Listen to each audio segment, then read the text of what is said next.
Yeah, so Juan, we believe it is this vehicle right here, this older gray Honda Accord. You see the spotlight there from LAPD overhead, this allegedly stolen vehicle. LAPD wanted to get all their ducks in a row before they tried to pull this car over, because this is just happening so often now with these stolen cars that they take off, and indeed that is exactly what happened. But they have the helicopter overhead here pretty quickly. So they have been with this one for a bit now. We understand that the police officers, once they know it's not only one person but two people they're dealing with? Right. They're going to be aware of that, and they're going to make sure that they have enough officers. What was that, Des? Really close. Just really, really close with that little BMW i3 right there. Might have even tapped the paint there of the other car. That was incredibly close. This person driving this car like he's driving a Ferrari, but really he's just driving an older Honda Accord. Definitely not a capable car for this type of driving. Just a little four-cylinder engine, front-wheel drive. But the way driving it here, very, very erratically. Very lucky they haven't lost control so far. But Mike, go ahead. You can finish your point there. Yeah, no, they'll be more aware. They had a bunch of officers in place to try to be able to make this. When we really see them start to kind of think about how many people they need in a chase, it's usually when there's kind of 3 or 4 people in the car. Generally, with 2 people, you still have enough officers. But, I mean, we're going fast, over 100 miles an hour. I do hear CHP trying to get in place now to take it over as we're coming back down southbound on the 405, listening to this on the CHP's Teal radio. LAPD is now completely getting out of this. They don't want to be involved in this anymore. So the airship is over it now, trying to coordinate with CHP to get those CHP officers in place. And we've been listening to the airship on the CHP's frequency. So hopefully we'll see those CHP officers kind of get in place now. But yeah, I'm not surprised that LAPD backed out. You got just a stolen vehicle, and it doesn't sound like it was anything kind of witnessed or a carjacking or anything like that. It just sounds like they ran a plate, it came back stolen, tried to stop the guy, and it didn't work. So it doesn't surprise me that with the high speeds and it being on the freeway that LAPD backed out. But hopefully CHP officers are getting in place now, Juan. Yeah, Mike, when Desmond mentioned that this is a Honda Accord, I quickly remembered, and I looked to confirm it here. It looks like the past 10 years, the Honda Accord is the most stolen car of the past decade. So we're looking at it right here, and despite it being an economy car, a fuel-efficient car, and as Desmond was saying, not one for high speeds or quick movements, we're seeing it here. And so they just wanted to see what all the commotion is about. But, they've had the spotlight focused here for a long time, even though I thought I saw a figure moving. It might have been a shadow. The way that the helicopter's movement is with the spotlight moving against the trees could kind of play tricks on your eyes. So it's possible that they're in that yard. I thought I would have bet that I saw them dart away back to the south towards that pedestrian bridge, but it doesn't seem like there are any eyes on this suspect, although they've really been trained on this yard now for a while. Des, really quick, sorry, I just want to interrupt. They are taking one into custody. I'm working on seeing if I can hear a street where that's happening, but it sounds like they have located at least one. I don't know if that's the female passenger or the driver, but it sounds like officers are making contact with one person at least. And Mike, do we have any? Yeah, Mike. Go ahead. I was about to ask Mike about the circumstances from the beginning of this pursuit, because at one point this guy was driving very aggressively. Yeah, over 100 miles an hour, and we don't know the details of the theft of the vehicle other than it was stolen, and those LAPD officers ran that license plate and figured that out, and then they tried to stop it and it didn't stop. But as for when or how or was force used or anything like that, we don't have that information right now. So the person that they do have in custody, questioning if possibly find out where that other person could be. Yeah, and I would have anybody in that area. Yeah, I would have to guess by the way that the light is still fixated where we saw the driver, that the person they have in custody is probably the female passenger, which again is not really the person they want. Of course, they're going to sit and talk to her, but the person they're more interested in is the driver, because he was the one driving the stolen vehicle. And is the spotlight in the same area, Desmond? Are they focused on that home there or that particular yard? I mean, possibly they could bring in a canine unit if they wanted to, couldn't they? Yeah, they definitely could. They have really been focused on these two homes right here, and at first it looked like he wanted to hop the fence, and then he was just kind of up against the fence. Frankly, it was a pretty pretty effective the way that he was hiding, almost like Mission Impossible style up against the wall, and with the trees, the spotlight was just barely missing him. And then they seemed to think that he jumped into this yard, while I thought that I saw him move to the south before any ground units got here. So it's really kind of anyone's guess at this point. Canines could definitely be an option if they're able to pick up a scent. If they dropped some clothing or something like that, that could definitely aid them in trying to find this person. But it was just such a long response. This person had an amazingly long lead time to get away from the authorities tonight. Des, really quick, Chase and Saloma is where we hear that the person, the female, okay, yeah, we're hearing right now, the woman is the one that's in custody at apparently Roscoe in the Wash now is where they were able to locate her.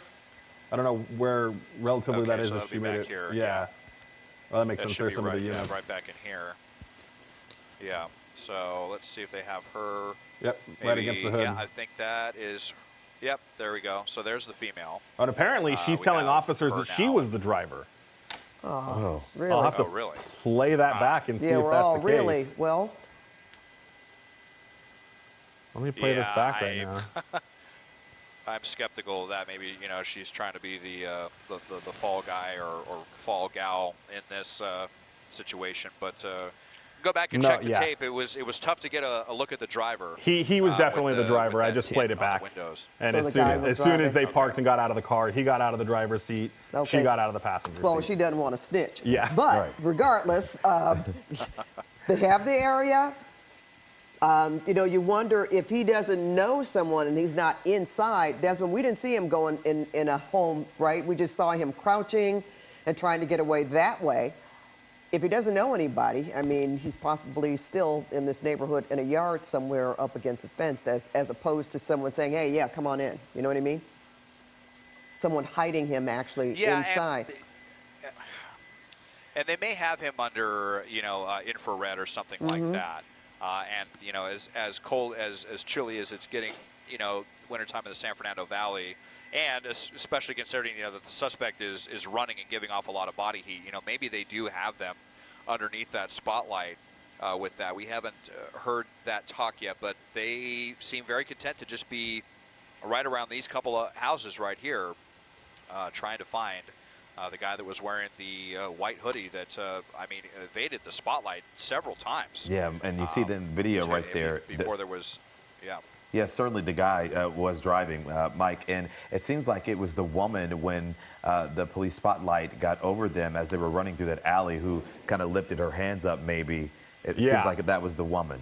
Yeah, that was the woman that was involved in this. And again, the male was the driver. Okay, we're going to keep an eye on this, folks, and get back to you when we have more information or when the suspect is caught. But right now, we're going to move on to other news. Thanks so much, Des. That there is this type of weapon in there. Generally, what we see with stolen car chases is that they'll run the plate comes back stolen, they'll try to pull the car over, and it takes off. But the fact that they have some pretty specific information about what this person may have leads me to believe that this was either a witnessed crime or a known suspect or something to them that was able to give them a little bit more information. Mike, it is so incredibly unusual to know it is a ghost gun before the gun is even in custody. You're exactly right. Perhaps that gun was in the car and the car owner just admitted it to authorities, or there must be much, much more to this. That suspect must be known, perhaps maybe a family member told them. But here we go. Look, it's slowing down just a little bit, Des. What's happening right here? Back on the freeway here. So we were eastbound on Valley Boulevard, which is kind of like a mini freeway on this section here of the El Monte area. Now we're heading northbound on the 605, where there is definitely still some evening rush hour traffic. So we'll see how the suspect decides to handle this. If they start getting on the right-hand shoulder to get around traffic, they're definitely thinking about it here. Yep, kind of onto the shoulder here. So stacking up as we're coming back to the interchange we just went through there with the 10 freeway. Zigging and zagging a little bit. This is definitely the slowest that we've been. At least they're not going 100 miles an hour trying to get around all these vehicles. But now we are northbound 605. This traffic will clear up quite a bit once we get through the interchange, as then the northbound 605 heads up towards the 210, the Foothill Freeway in the Duarte, Bradbury area. So we're definitely well involved in the San Gabriel Valley now. This is a live pursuit here on KCAL News. We were talking about the fact that this is a stolen car pursuit, but when you hear the fact that this person may be armed with possibly a ghost gun, as Mike Rogers at the desk was alluding to, I mean, that definitely, Ross, puts up that security level for these officers. I mean, we're not talking just about someone who stole a car. We're talking about someone who could have hurt somebody possibly with that weapon. Did they? What transpired before all this? Like you were saying, so much, I mean, a huge story before this all happened. And the stakes are even higher knowing that the suspect is currently armed, even regardless of what the weapon might be. And here we go, the 6:05 northbound flight here, reaching into the 80 miles an hour area. He's starting to move quickly again. The only good thing I can say about this, Mike and Desmond, is at least the traffic is loosening up, fewer people in danger. It looks like is he on an off-ramp there again, Des? Yeah, getting off the freeway here, and we'll see if this is going to be, I think, Lower Azusa Road. CHP officials not letting this one go, obviously, tonight. This person is armed. They want to get to this person. Again, we don't know how many people are inside this car. We saw that one person when they rolled down the window, which was the driver, of course, but we don't know if they have passengers inside this car. It's unclear right now. But again, this is a stolen pursuit that started, a stolen car pursuit that started at 6:40, as Mike at the desk was talking about. So 1 hour now into this pursuit, the car was stolen out of El Monte, and we picked it up in the Ontario Mills Mall area, Rancho Cucamonga. So they have made quite the distance, the trip from all the way out there to here, and it makes you wonder, they steal the car thinking that they'll get away, got caught there, and started rushing back this way. That's right, the car was stolen in El Monte. The police discovered it was stolen in Rancho Cucamonga, trying to pull this car over. Perhaps that's where they realized, we don't know what that traffic stop was like, whether they actually were able to walk up to the car before they took off. Sure. But in the meantime, as Mike Rogers on the desk first told us, we've learned that they are armed, that they do have what's believed to be a ghost gun. Let's go over to Mike right now for the very latest. Mike, any new information coming in? Yeah, the San Marino Sheriff's Office tells me they're looking into the details. That's what that person on the side of the road earlier was trying to tell about CHP. So, you know, I'm sure we'll be able to put the pieces together on this fairly soon. But bottom line, this person not giving up, and CHP is not going to be too interested in coming up to the vehicle if they have reason to believe that this person is armed. Des, really quick, I'm just curious, if we can pull our attention away from the car for a second. I'm curious if that person that was at the side of the road followed this and is here at the end of the pursuit. Maybe we've seen family members kind of do that before. I'm just curious if we see him anywhere back there at all. I know the trees are terribly placed there for us, but I was just curious to see if we see him anywhere. I do not. Who's this person right here? Just kind of driving into see what is this person doing? They're just kind of getting right up in CHP's business. Looks they're like just some trying to sort make of a utility turn, truck or a little van. well, I don't know. Maybe that's just someone trying to get home. I don't know. We'll keep an eye on that. But yeah, that one person was wearing a white polo. I remember pants and a tucked-in white polo, if I recall. So I'm looking around to see that person, and I do not see that person. Let's see if by chance they're in that van. I don't know, kind of weird, or if that person was just kind of brazenly drove up into the police's business and then to go down the street to go home. Not sure, but I do not see the person that we saw earlier here on scene with CHP.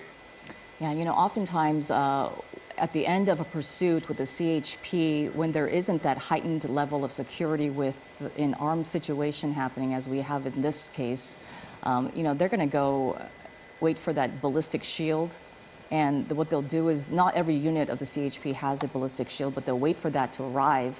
Then the officers will actually stack behind that ballistic shield and attempt to approach the car. But as you can see, this is a very delicate, and they have to be very ginger with this operation because of the fact that this is a person who is armed, and we don't know what their mental state of mind is right now, if that could be a part of the problem shooting pepper tonight. balls. But it looks like they're using their less than yeah. I just saw that smoke. You can see it drifting in front of the lights there, but just a couple of seconds ago, it looks like they tried to launch one through the window. Des, could you tell if it went in? No, I had looked away for 1 minute there. I couldn't quite tell.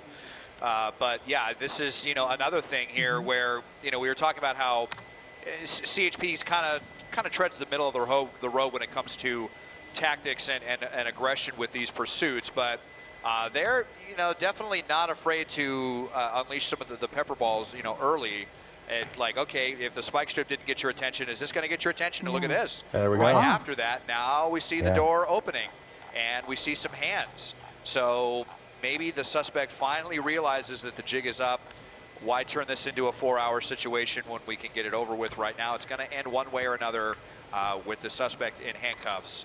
And now let's just hope that they come out and obey commands. And real quick, that's just the level of uncomfort from those pepper balls is a lot. Those are not a thing you want to sit in. Your eyes immediately get watery. They're really hard to deal with. The first thing you're going to want to do is get fresh air, which is this person's at least out of the car now, waving and to... you see the woman is waving to the helicopters. She's looking up, waving to the helicopters now. Smiling, laughing, like this whole thing's funny. Oh, boy. Yeah. Wow. And well, go ahead, Chauncey. No, I was just saying, as this woman backs up, seemingly into a little dance there, if you will. We were talking earlier about the dangers of this of these ghost guns. Crosses Imperial, still doing about 75 miles per hour.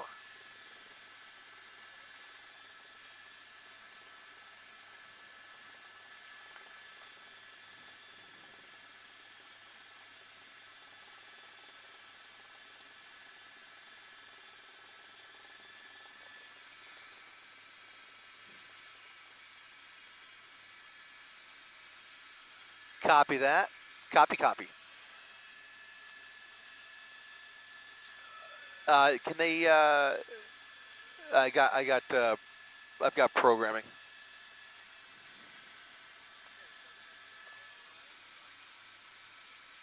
Changes everything. It went from a stolen vehicle pursuit to felony assault on a law enforcement officer, and those are very serious charges. In fact, there were more than one collision, so there will be multiple charges just like that, not to mention destruction of property and all of the other infractions, as he's just in the last few seconds even showing a willingness to drive on the wrong side of the road. Now he's on the back on the correct side of Atlantic Avenue, northbound Atlantic Avenue, now picking up a lot more steam. You can see that helicopter flying through the shot. That looked to be CHP. Am I right, Justin? Okay, so still LA County Sheriff, CHP on the way with their ship. But right now, the Sheriff's Department helping those CHP units on a joyride for the last however many minutes. I mean, this has really been just a casual cat and mouse game with these officers, not getting very far, putting no distance between him and that primary unit. You see some more sparks coming off there. That front right rim is probably going to be the first one to go here. That is really... It's a front-wheel drive car, and I don't think... It looks like that rim is already starting to come apart.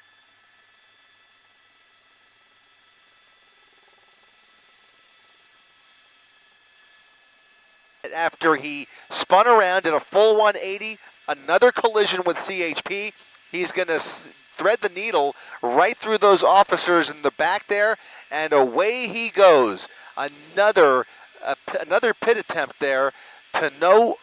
Oh, man, this is really frustrating for these CHP officers. This could not be more frustrating, quite frankly. After all of that, they saw a clean opportunity for a pit maneuver. Watch commander gives the go-ahead.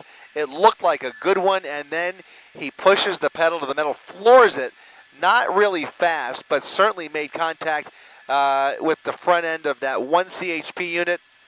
Drove around that pole and is now going eastbound. He's now eastbound on Compton Boulevard. If they see another opportunity, I imagine they're going to try it again. He's coming back for more. Here comes a different unit coming back for another pit attempt if he sees an opportunity. Speeds just under the threshold as he comes up on the double yellow lines, over the paint, through another red light, and we'll see if they try to make contact once again. Here it comes. left rear. Here comes the Interceptor, a CHP SUV, making contact, a full speed pit maneuver, spinning him at a 360.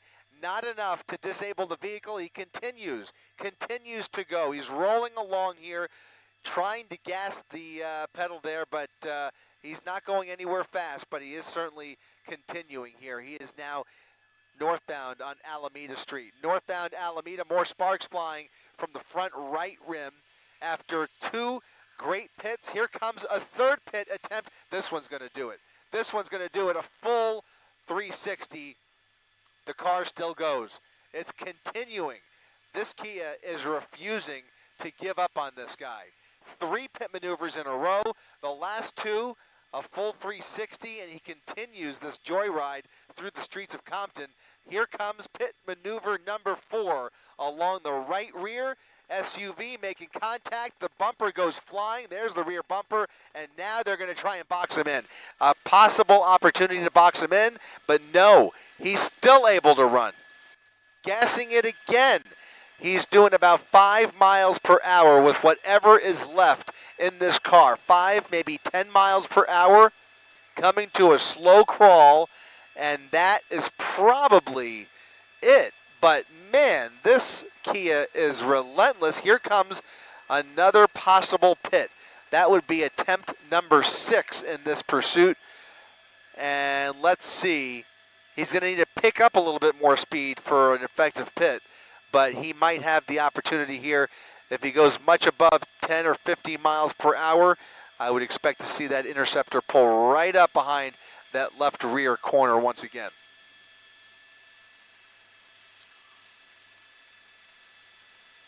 Here it comes. Ooh, a slow speed pit under the overpass. That is Alameda. Alameda and Rosecrans. Here he is. Officers with their guns drawn. The vehicle at a complete stop, face to face, hands up in the air. He's putting up a fight. He is not cooperating. They're dragging him out. That's it. He is done. Tackling him to the ground after he ended up face to face, a full 180 with those officers. Must have been one more pit maneuver down there, and now he is being pulled out. Don't have an exact cross street of that gas station, but in that general vicinity, they were chasing him down Ontario Avenue when he pulled into the gas station, and again, carjacked this truck, a heavy-duty truck that is now on the run here, westbound 91 freeway, guys.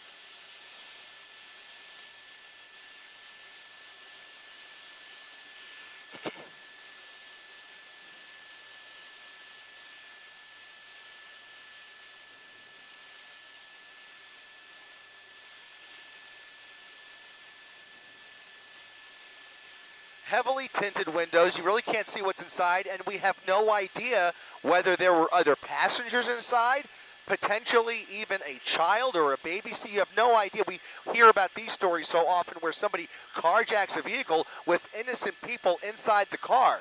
Again, we have to remind you, this is a pickup truck that was at the gas station, presumably being filled with gas, so we have to assume that we're working with a full tank of gas in that pickup truck. A very dangerous situation, a lot of unknowns, and like I said, that all of that information leads me to believe that they are going to dedicate more resources to this because the suspect behind the wheel here is obviously very dangerous, must be taken off the road. We've already seen some of that erratic driving. You can see him doing still 100 miles per hour in light traffic, but that's going to change here, of course, the further west we get on the 91 freeway, 105 miles per hour.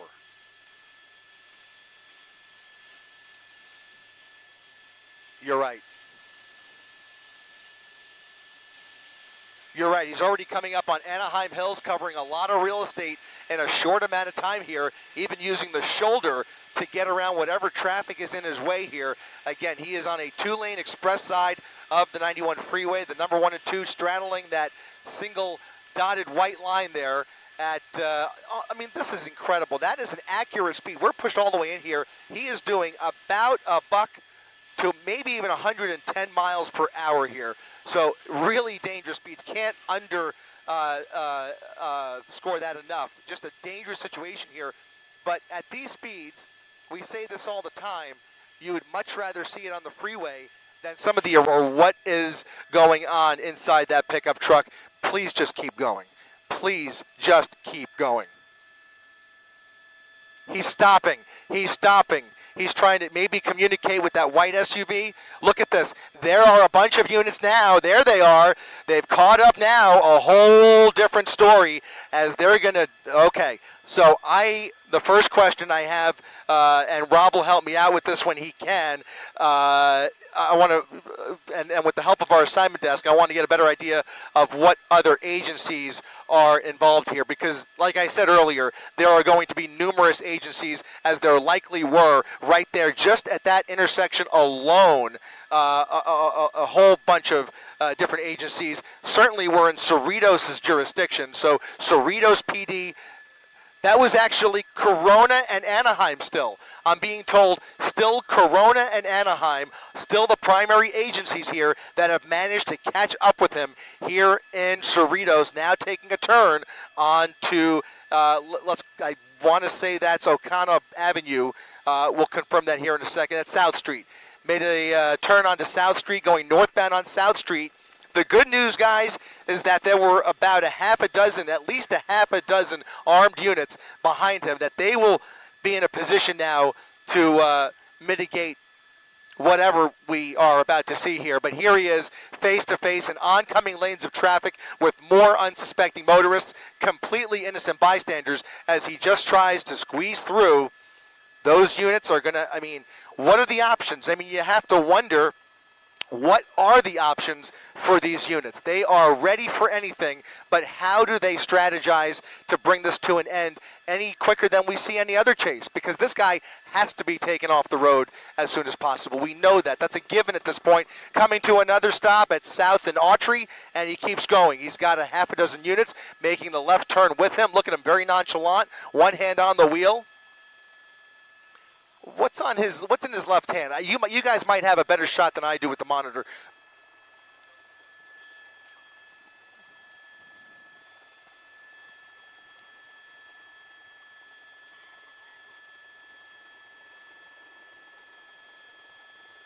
You hear me, right?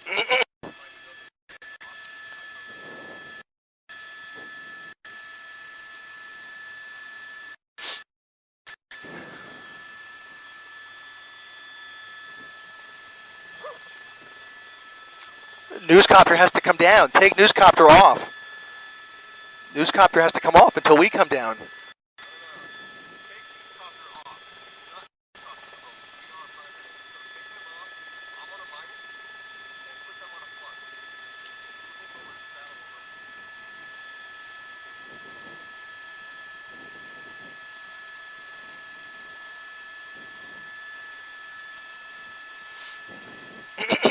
Nothing.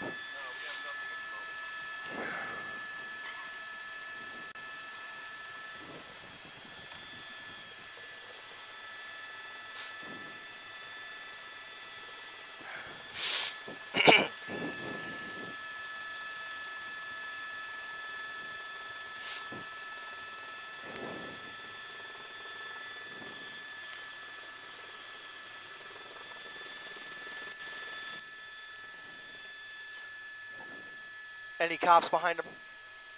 They're all following, okay.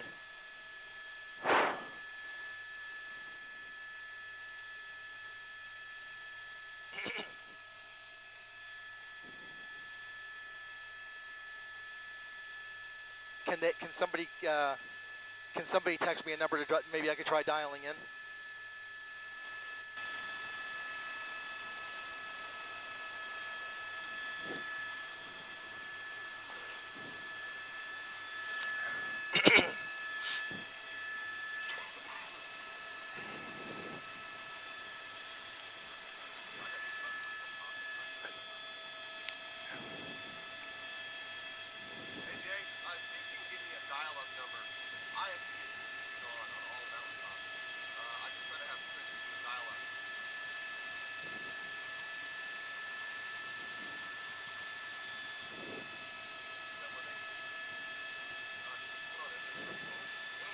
Whoa! Oh! Into the pole! Into the pole! Into the pole! They can't hear me, right? Oh, gosh. Look at this. Suspect, he's running without the gun, They're going to take him down here. He's now on Western Avenue. Oh, my goodness. Oh, my goodness. He's on foot trying to carjack somebody else.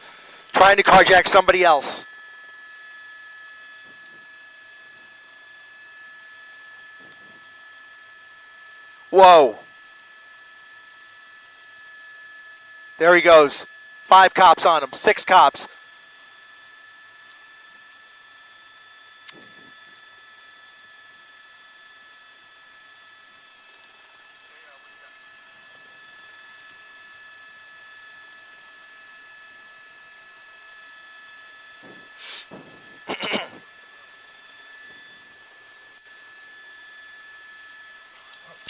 No, I'm going to dial in. Give me the number.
Of that, and they're going to make sure that they have enough officers. What was that, Des? Really close. Just really, really close with that little BMW i3 right there. Might have even tapped the paint there of the other car. That was incredibly close. This person driving this car like he's driving a Ferrari, but really he's just driving an older Honda Accord. Definitely not a capable car for this type of driving. Just a little 4-cylinder engine, front-wheel drive. But the way driving it here, very, very erratically. Very lucky they haven't lost control so far. But Mike, go ahead. You can finish your point there. Yeah, no, they'll be more aware. They had a bunch of officers in place to try to be able to make this. When we really see them start to kind of think about how many people they need in a chase, it's usually when there's kind of 3 or 4 people in the car. Generally, with 2 people, you still have enough officers. But, I mean, we're going fast, over 100 miles an hour. I do hear CHP trying to get in place now to take it over as we're coming back down southbound on the 405. Listening to this on the CHP's Teal radio. LAPD is now completely getting out of this. They don't want to be involved in this anymore. So the airship is over it now, trying to coordinate with CHP to get those CHP officers in place. And we've been listening to the airship on the CHP's frequency. So hopefully we'll see those CHP officers kind of get in place now. But yeah, I'm not surprised that LAPD backed out. You got just a stolen vehicle, and it doesn't sound like it was anything kind of witnessed or a carjacking or anything like that. It just sounds like they ran a plate, it came back stolen, tried to stop the guy, and it didn't work. So it doesn't surprise me that with the high speeds and it being on the freeway that LAPD backed out. But hopefully CHP officers are getting in place now. Yeah, Mike, when Desmond mentioned that this is a Honda Accord, I quickly remembered and I looked to prevent them from doing a pit maneuver on this driver, thinking about their own safety. Yeah, Pat, the radio traffic on this was kind of limited to begin with. I don't think that LAPD really has a ton of information on the suspects or the theft of the vehicle, because when it came out, again, it was just they ran the plate came back stolen, as we're now stopping at intersections, which is the first time. But they ran the plate, came back stolen, tried to pull him over, and he didn't stop. So this was not one of those situations where it was a witness theft or we have a lot of details about the exact time the car was stolen and things like that. Now we see that car stopping there. This is the first time we've actually seen them stop. Now getting back onto the, I don't know, is it the almost freeway? Looked like he just made a turn. He made a U-turn. And Mike, earlier I know at one point you mentioned a possible second chase. Yeah, that one is over. That was unrelated to this. That was the sheriff's department was chasing a different stolen car on a different freeway. CHP took that one over. That one just ended on the 105. So we're back to only having this one. Okay, Is this going to be it? So Willis There's and Roscoe, someone walking down a LAPD letting them know, pedestrian. hey there, we're still here, but So that's it. Yeah, that's the Yeah, LAPD's night well. sun. Yeah. And they have in custody is probably the female woman. passenger, which again is not really the person they want. Of course, they're going to sit and talk to her, but the person they're more interested in is the driver because he was the one driving the stolen vehicle. And is the spotlight in the same area, Desmond? Are they focused on that home there or that particular yard? I mean, possibly they could bring in a canine unit if they wanted to, couldn't they? Yeah, they definitely could. They have really been focused on these two homes right here, and at first it looked like he wanted to hop the fence, and then he was just kind of up against the fence. Frankly, it was pretty effective the way that he was hiding, almost like a Mission Impossible style up against the wall, and with the trees, the spotlight was just barely missing him, and then they seem to think that he jumped into this yard while I thought that I saw him move to the south before any ground units got here. So it's really kind of anyone's guess at this point. Canines could definitely be an option if they're able to pick up a scent. If they dropped some clothing or something like that, that could definitely aid them in trying to find this person. But it was just such a long response. This person had an amazingly long lead time to get away from the authorities tonight. Des, really quick, Chase and Saloma is where we hear that the person, the female, okay, yeah, we're hearing right now, the woman is the one that's in custody at apparently Roscoe in the Wash now is where they were able to locate her. I don't know where relatively that is so if she made it. Here, yeah. Well, that makes that sense. should There's be some right, of the units. yeah, right back in here. Yeah, so let's see if they have her. Yep, right against the hood. Yeah, I think that is, yep, there we go. So there's the female. And apparently she's we telling have officers her that she now. was the driver. Oh, really? I'll have to really? play that back and see Yeah, if we're that's all the really, case. well, Let me play this back right now. I'm skeptical that maybe she's trying to be the fall guy or fall gal in this situation, but go back and check the tape. It was tough to get a look at the driver. He was definitely the driver. I just played it back. And So as soon as they driving. parked and got out of the car, he got out of the driver's seat. She Okay. got out of the passenger so seat. she doesn't want to snitch. Yeah. But Right. regardless, they have the area. You wonder if he doesn't know someone and he's not inside. Desmond, we didn't see him going in a home, right? We just saw him crouching and trying to get away that way. If he doesn't know anybody, I mean, he's possibly still in this neighborhood in a yard somewhere up against a fence as opposed to someone saying, hey, yeah, come on in.